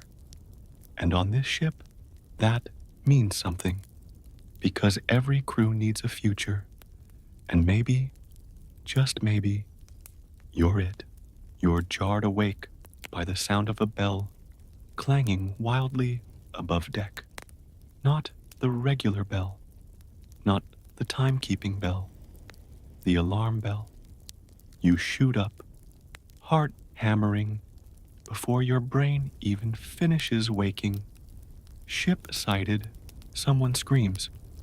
You grab your boots, forget to tie them, and stumble up the ladder as the crew explodes into motion like a kicked hornet's nest. Above deck, the sun is just bleeding into the horizon, casting gold and crimson streaks across the water. But no one is looking at the sunrise. All eyes are fixed on the distant shape growing out of the mist. A merchant ship, slow and plump, sailing straight into your hunting grounds. The captain's already at the helm, barking orders with a grin that borders on maniacal. You feel the shift as the helmsman spins the wheel. The ship lurches. The chase is on. You run to your post at the starboard gunwale, where the ropes need tightening and the sails need adjusting. Your hands move without thinking now, calloused and quick. The wind catches the mainsail with a crack like a gunshot. The ship surges forward. You glance back. The quartermaster gives you a nod of approval. You allow yourself the smallest smirk. Because this is what you signed up for. The salt spray hits your face as the gap between your ship and the merchant narrows. You can see figures scrambling on their deck now, trying to change course. Too late. Too slow. Someone on your ship yells, "Run, up the colors." You look up as the Jolly Roger is hoisted. Black fabric snapping violently in the wind. Skull and bones grinning at the rising sun. The message is clear. Surrender or suffer. The crew gathers at stations. Cutlasses drawn, pistols primed, grappling hooks coiled and ready. The cannons are loaded with shot and scrap metal, just in case. You check your blade. Your hands are shaking. Not from fear, from adrenaline, because this is not a drill, not a game. This is a boarding. The captain bellows across the waves, through a speaking trumpet, heave to, or be sunk. The merchant ship's crew panics. You can see it. The hesitations, the clumsy scrambling, the frantic adjustments to sails that are already too full of wind. They won't outrun you. They never do. Historically, pirate ships were designed for speed and maneuverability. Modified hulls, extra sails, lighter loads, everything to make them swift predators on the sea. Historians still argue how often pirates actually used violence versus just scaring their prey into surrender. Some say most ships gave up the moment they saw the flag. Others insist that bloody engagements were more common than romantic tales suggest. Today, it looks like this one is thinking about surrendering. The merchant captain raises a white flag. Cheers erupt around you. But you don't relax yet. You know better. The quartermaster orders the grappling hooks to be thrown. They soar through the air, ropes arcing like the arms of giants, latching onto the merchant's rails with heavy thuds. Your crew pulls, inching the two ships together. The hulls groan as they kiss. The boarding planks drop. Your captain strides across first, blade drawn, pistol resting casually in his other hand. You follow, boots thudding on wet wood. The merchant crew is gathered mid-deck, wide-eyed and trembling, no weapons drawn, hands raised. The captain exchanges a few sharp words with their leader, then signals for the quartermaster. The inspection begins. Crates are pried open, barrels tapped, sacks cut open to reveal cloth, spices, dried fruits, loot, not gold, not jewels, but valuable enough, and honestly, easier to sell. You help haul crates back across the planks, as the rest of the crew works like a well-oiled, slightly drunk machine. You notice a boy about your age on the merchant crew. He looks terrified. You give him a nod as you pass. He looks at your blade, your grimy shirt, your boots, your sweat. He looks at your life, and you see it in his eyes. The question, would he make the jump? Would he join? You keep walking, because you know something he doesn't yet. Pirate life isn't just this moment of swagger and spoils. It's also the bilge, the blisters, the hunger, the uncertainty, the cold, but also the freedom. You finish loading the last crate. The captain thanks the merchant crew for their hospitality with a mocking bow and a few coins tossed back as a gesture of faux generosity. Then you cut the grappling lines, push off. The ships drift apart. The merchant's sails sag with relief. Yours swell with pride. As you head back out to open sea, the crew bursts into song, something filthy and hilarious that you don't quite know all the words to yet. You sit at the rail, chest heaving, adrenaline fading, and you think, this is the life. Not easy, not safe, but yours. Completely, recklessly, yours. By the time the sun is at its highest, the crew is already deep into the work of dividing the spoils. You've seen this before, but it never gets old. The way hardened pirates suddenly turn into accountants, measuring, weighing, and squabbling over who gets what. You sit cross-legged on the deck, watching as the quartermaster marks items in his ledger, scratching out notes with a quill that looks more like a feather plucked from a sick seagull. 2 bolts of cloth, standard share, 3 casks of dried figs, split among gunners. 1 barrel of... What even is that? He sniffs, winces, shrugs. Captain's share. Everyone laughs, because that's the rule. The captain gets the best, or the worst, depending on the cargo. Either way, the hierarchy of spoils is sacred. You lean closer as the quartermaster counts out coins from a small pouch found tucked in the merchant ship's galley. Not much, copper mostly, a few silver bits, but it jingles all the same. The sound of survival. The crew gathers round, and the quartermaster starts distributing shares. It's not random, it's not chaos, it's by the code. Historically, pirate crews operated under detailed agreements about how spoils were divided. Captains often took double or triple shares. The quartermaster received extra, and injured crew members were compensated with set sums, sometimes even pensions. Historians still argue whether this practice was as fair as pirates claimed. Some point to records showing surprisingly democratic divisions. Others suggest favoritism, and backroom deals skewed the shares. On your ship, it feels fair. You get your share. Small, but satisfying. A couple of coins, a piece of cloth that might make a new shirt if you can keep the rats off it, and a sealed jar of something that smells faintly of vinegar and courage. You stash it in your bunk. As you do, you catch sight of Jeb, now in his boatswain's role, supervising the reorganization of the hold.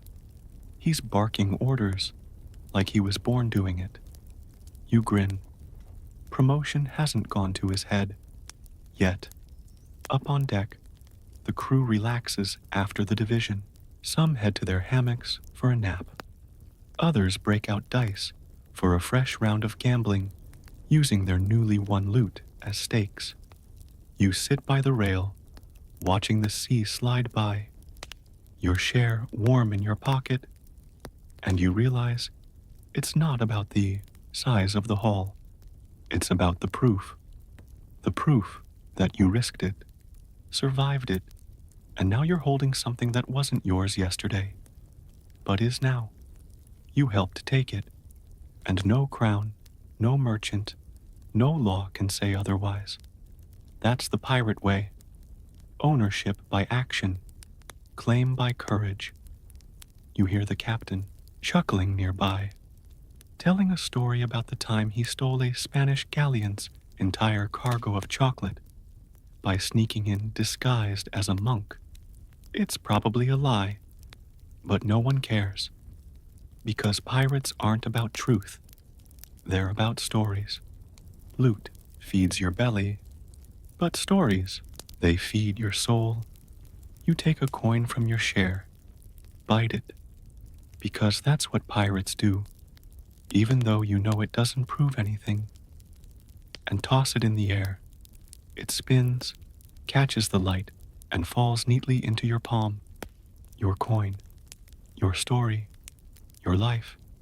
You close your eyes and feel the ship beneath you, the wind above you, and the steady creak of wood that says, you're still here, still sailing, still free. The wind shifts, not dramatically, not a violent gust or a storm front rolling in, but subtly, like the sea itself just cleared its throat. You notice it first by the way the sails flutter, catching at odd angles, and then by the sudden shouting from the helm. Trim the mainsail. You're already moving, alongside half the crew, pulling lines, securing knots, adjusting the great canvas wings of the ship as it leans into the new wind. Your hands burn against the rope, but you don't let go. You can't. Not now, because a change in wind changes everything. The course, the speed, the mood. You glance up and see the captain standing by the wheel, squinting at the horizon, as if trying to read the sea like a map only he can see. The ship adjusts, listing slightly starboard. You follow the movement naturally now, your feet finding balance without thought. This is what they never tell you about pirate life. It's not the battles. It's not the loot. It's the constant dance with the elements. The wind, the waves, the currents, all your true masters. You serve them before you serve the captain, before you serve yourself. Historically, pirates relied on an intimate knowledge of wind patterns and currents. Their survival depended on it. Unlike naval fleets, with predetermined routes and orders, pirates had the freedom and necessity to move where the weather allowed. Historians still argue how much nautical expertise pirate crews truly possessed. Some insist they were amateurish, reckless sailors barely able to navigate by the stars. Others point to evidence of sophisticated seamanship, clever tactics, and even early meteorological knowledge. On your ship, you know better now. This crew might be filthy, ill-tempered, and drunk half the time, but they're sailors, and good ones. The wind kicks up again, and you haul the rope tighter, leaning back with your full weight as the sail fills like a beast. Waking up, the ship surges forward. Spray explodes over the bow. You taste salt on your lips. You hear the quartermaster shouting over the noise, "Steady, steady," and you're steady, because now, for the first time, you're not thinking about falling, you're thinking about flying. The rigging above you creaks and groans, the mast flexes under the strain, and the whole ship seems to sing with the wind, a low, deep song you feel in your bones. You glance at the horizon, clear, for now, but you know how fast that can change. The clouds out there, gathering faintly, could mean nothing, or everything. You secure the line, knotting it tight, then step back, breathing hard. The crew around you does the same, shaking out hands, stretching sore arms, laughing at someone who tripped and nearly went overboard. They're fine. You look at your palms, raw, blistered, rope burned, and feel proud because you're part of this now, not just as a body moving lines, but as a sailor who understands, deep down, that survival isn't about strength. It's about adjustment, about knowing when to lean into the wind, when to cut a sail loose, when to hold fast and ride it out. The captain walks past, clapping one crewman on the shoulder, shouting something about needing to make up for lost time. You nod at him as he passes. He nods back. That's it. But that's enough. Because respect on this ship isn't given, it's earned. Through rope burns, through sleepless nights, through knowing that when the wind shifts, you move with it, or it breaks you. You glance up at the sails now, full, proud, pulling the ship forward like the wings of some ancient beast. And you smile, because for all the myths and tales and songs about pirates, the battles, the treasure, the legends, the real story, it's here, in the creak of the wood, in the slap of rope against the mast, in the shift of the wind that carries you toward your next horizon, whatever it might hold. The next morning, you wake to the sound of rain, not a storm, just a steady, soft drizzle, pattering against the deck like 1,000 fingertips drumming on a hollow drum. You smile, because rain means fresh water. You scramble up, joining the rest of the crew as they haul out every barrel, bucket, and tin they can find, setting them up along the deck to catch the precious drops. Some stand with mouths open, letting the water hit their tongues. You do too, and it tastes like life, because out here, with salt in your lungs and brine in your blood, there's nothing as glorious as water that doesn't try to kill you. The rain soaks through your clothes, but you don't care. No one does, because for a moment, you're all clean, or at least less filthy. You watch as Big Jeb lathers up with the soap ration, a greasy lump that's been passed around so many times it's more legend than substance, and scrubs under his arms with the enthusiasm of a man who's been sweating in the same shirt for a month, toothless. Bill does a little jig in the rain, slipping on the wet deck and taking 2 others down with him. Everyone laughs. Even the quartermaster allows himself a grin as he oversees the barrels, ensuring they're collecting every possible drop. Historically, pirates relied on rainwater to survive long stretches at sea. Without modern desalination, fresh water was scarce and precious. Barrels were often lashed to the deck during storms, and many crews developed elaborate systems of tarps and funnels to maximize collection. Historians still argue whether pirates died more from dehydration or disease, but all agree that water, or the lack of it, was a constant, looming concern. You think about that as you watch the barrels fill, drop by agonizing drop. It's not much, but it's enough, and it reminds you that for all the myths of pirate life, the gold, the battles, the freedom, the truth is often simpler. It's about finding water when the world gives you nothing but salt. Later, when the rain eases, the crew sits in damp clothes, drinking from cups filled with what they've caught. It tastes earthy, clean, miraculous. You sip slowly, letting it wash down your throat like the most expensive rum. Someone starts singing again, softly this time, a tune about a sailor who fell in love with a mermaid, only to find out she snored louder than a cannon blast. You chuckle, and you realize something.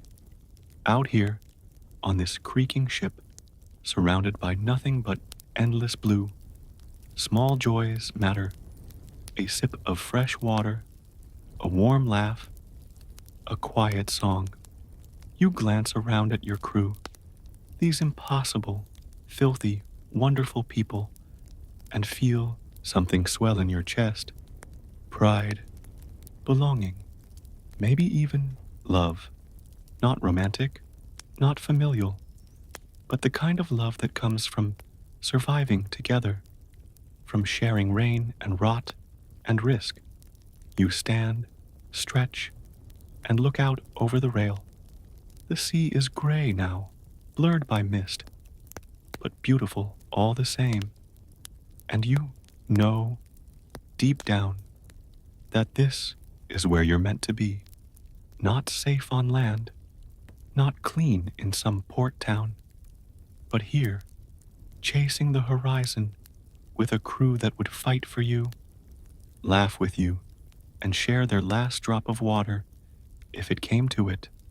The quartermaster walks by, claps you on the shoulder, and says, "Good haul." You nod. It is, because sometimes the best treasure isn't silver or spice. Sometimes it's rain. By afternoon, the rain is gone, leaving behind a deck slick with water and a crew buzzing with restless energy. The sun muscles its way back through the clouds, and soon everything steams. The ropes, the barrels, even your own shirt clinging to your back like wet parchment. You help stow the last of the water barrels in the hold, each one sloshing with hard-earned rain. A crewmate pats the top of one like it's a faithful dog. "That'll keep us alive another week," he says with a grin. You nod, because out here, water means everything, but there's no time to bask in your successful collection.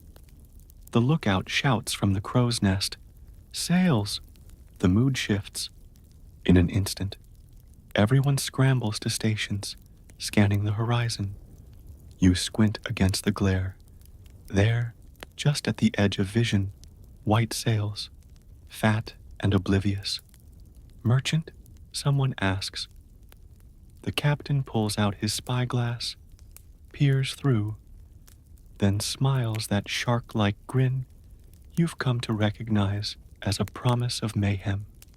Spanish. A ripple of excitement goes through the crew. Spanish ships mean money, gold, silver, spices, maybe tobacco or chocolate, maybe even the fabled pieces of 8. Your pulse quickens as the captain barks orders. Sails are adjusted. The ship pivots like a predator sighting prey. You rush to help tighten a rope, heart pounding in time with the creak of the timbers. The quartermaster passes by, gives you a nod. Ready for another dance? You grin back. Because yes, you are. You've come a long way from the landlubber who couldn't tie a decent knot or keep their balance on a calm day. Now, now you're a pirate, not just in name, but in instinct. You brace as the ship picks up speed, the wind filling the sails like the breath of some ancient sea god. The other ship grows closer, still unaware, still vulnerable. The black flag is readied, but not yet raised. That comes later, at just the right moment, because pirate attacks aren't just about brute force, they're about timing. Historically, pirates used stealth and strategy as much as firepower. Some flew false flags to get close. Others waited until nightfall or bad weather to strike. The goal was to minimize risk and maximize plunder. Historians still argue whether most pirate attacks were bloodless or brutal. Some claim pirates avoided unnecessary violence to protect their reputations. Others insist that terror was part of the brand. On your ship, it depends on the day and the mood of the captain. Today, hard to tell. You grip the railing, eyes locked on the merchant vessel, growing larger with every breath. You can almost see the crew now, oblivious sailors, going about their routines, maybe sipping coffee, maybe arguing over navigation charts, completely unaware that death or plunder sails silently toward them. The captain raises his hand. Everyone holds their breath. Then, with a swift motion, he points forward. Full sail, he shouts, and the ship lunges. The crew erupts into motion. Ropes pulled, sails trimmed, weapons readied. The black flag goes up, snapping in the wind like a thunderclap. You watch as the merchant ship's crew notices. Panic blooms across their deck. You smile, because this is the moment you live for. Not the loot, not the fame, but the chase. The pure, raw exhilaration of turning the sea into your hunting ground. You steady your footing as the ship surges forward, your blade at your side, your heart pounding with the rhythm of the waves crashing against the hull. No one speaks now. No one needs to, because you're all in this together. A single, relentless force. A pack of wolves on water.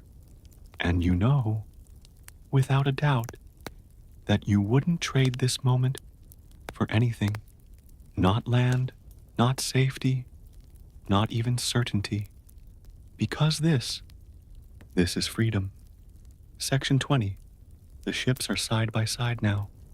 So close you can see the terror written across the merchant sailors' faces, their hands fumbling with sails, their voices lost to the roar of the sea and the crack of your captain's orders. Your ship lists slightly as grappling hooks soar through the air, landing with solid thunks against the merchant's railing. The crew pulls the lines taut, yanking the ships together in a groaning, reluctant embrace. Ready, the quartermaster bellows. Your cutlass is already in hand, slick with salt spray and your own sweat. You steady your feet, bend your knees, and wait. The captain steps up to the rail, lifts his pistol toward the sky, and fires. The shot echoes like a thunderclap across the water. That's the signal. The crew surges forward with a roar, boarding planks thrown down in a flurry of splinters and curses. You're right behind Jeb, his bulk clearing a path as you charge across the narrow plank, boots thudding over wet wood. You land hard on the merchant deck, your blade raised, not to strike, but to intimidate, because it's clear from the start they're not fighting. The merchant crew has dropped their weapons, hands in the air, chins trembling. No blood today, just fear. You exhale, letting the tension seep out of your shoulders. The quartermaster rounds up the merchant sailors, herding them toward the stern while the rest of your crew fans out, prying open hatches, flipping barrels, cutting into sacks. You follow a group below deck, the air thick with mildew and old citrus. Down here, the cargo is stacked in neat rows, crates of tobacco, sacks of cocoa beans, chests banded in iron, treasure, not the glittering gold of fairy tales, but wealth all the same. You and your crewmates make quick work, hauling crates up through the hatches, sliding them across the deck where they're secured with thick ropes for transport. The merchant captain stands nearby, pale and silent, watching as his ship is systematically relieved of its fortune. No one taunts him. No one jeers. This isn't personal. It's just business. And you feel that keenly now. How piracy, for all its myths and legends, is just another kind of trade, one with higher risks and higher rewards. Historically, pirate raids varied widely in violence and efficiency. Some were swift and professional. Others descended into chaos. The best crews knew that speed and discipline minimized resistance and maximized loot. Historians still argue whether pirates maintained strict codes of conduct during raids, or whether brutality was the rule rather than the exception. On your ship, the captain keeps a tight leash. The quartermaster shouts for the last crate to be hoisted across. You grab one side, heaving it onto the plank as the two ships drift dangerously close together. The sea grumbles beneath you. The ropes strain. The planks creak. But within minutes, the cargo is secured. The captain steps up to the merchant crew, gives them a nod, and flips a silver coin onto their deck. Fair winds, he says. And with that, your crew cuts the grappling lines. The ships separate, their hulls groaning as they pull apart, the gap widening with every breath of wind. You watch as the merchant vessel drifts back into the mist, lighter now, both in cargo and in spirit. Your own ship creaks under the new weight, but the crew is already whooping and slapping backs, the quartermaster barking orders to stow everything safely below. You sit on a coil of rope, breathing hard, your cutlass resting across your knees. Your hands ache, your legs feel like water, but your heart, it beats strong, because you did it. You crossed onto another man's ship, took what you wanted, and walked away without a scratch. A clean raid. You look at the horizon, where the merchant ship has all but vanished, and you wonder what story they'll tell about you, about the black flag, about the pirates who came like ghosts and left like legends. You wipe your blade, stand, and head below deck to help secure the loot, because there's no rest yet. The sea is wide. The next horizon waits. And you're ready.